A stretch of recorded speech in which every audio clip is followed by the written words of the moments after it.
believe that treatment should be designed based on the stage that you're in. It drives me crazy when I see posts on social media that show like 3 exercises for frozen shoulder. Like you should always do the same thing throughout the whole condition. There are commonalities to be sure, but when it comes to exercises and rehabilitation, that is not how frozen shoulder should be treated. Okay, so here are the 4 stages. There's the first one, which is that inflammatory stage. The second stage is traditionally known as the freezing stage. The third stage was traditionally known as the frozen stage. And the 4th stage is traditionally known as the thawing stage.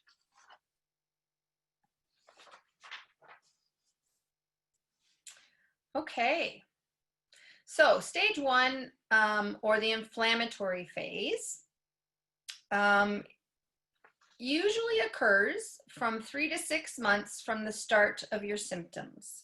And that's generally for primary. In secondary, it may be a shorter period of time.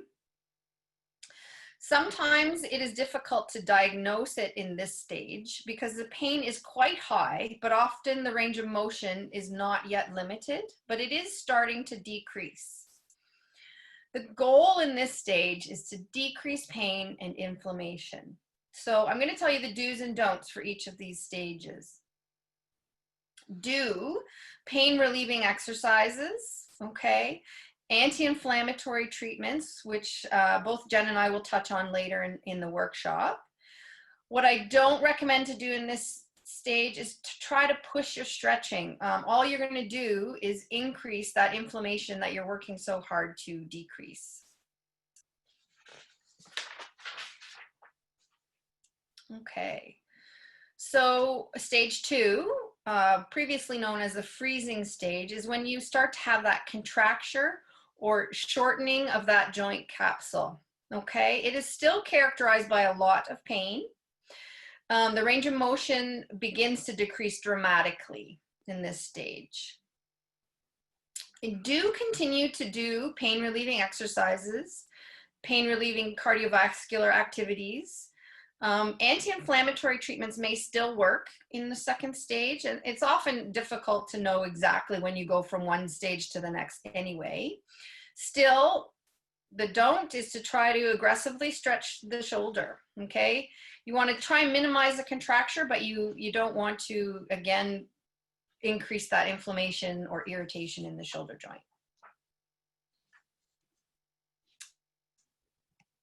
Okay. So stage 3 or frozen is more of a transitional stage, okay? So you're sort of going from where the joint is shortening to where you're able to remodel and lengthen it again, okay? The pain in the 3rd stage is usually the same or starting to improve slightly, okay? And the range of motion is staying the same. That's sort of the main characteristic of stage 3 is that range of motion staying the same or it's frozen, okay? Again, it's difficult to know exactly when you're going from stage 2 to stage 3, so you do want to continue to listen to your body, okay? But you want to try to start to stretch and strengthen the shoulder, and do start some regular rehab to monitor your exercises and progress them as appropriate. And don't do anything that increases your pain overall, okay? As your pain starts to level off or be the same, you may try and do a little bit more. It may be a little bit sore as you do it, but as long as it's not increasing your pain overall.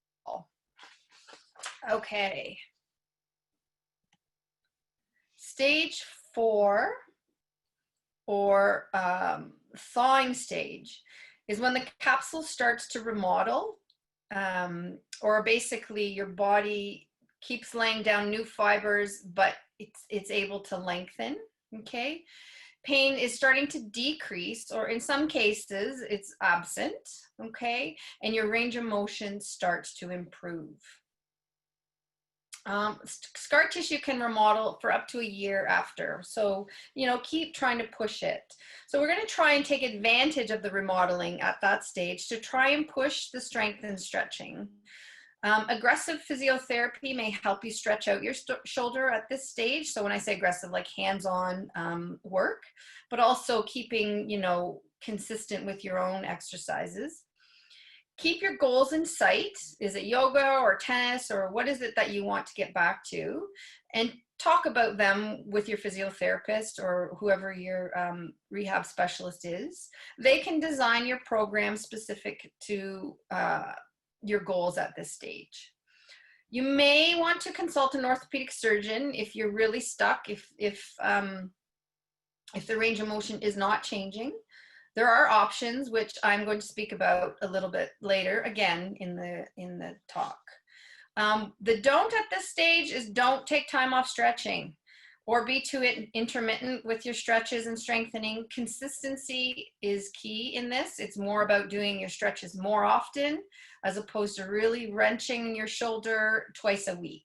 Try and do them every day, 3 times a day if you can.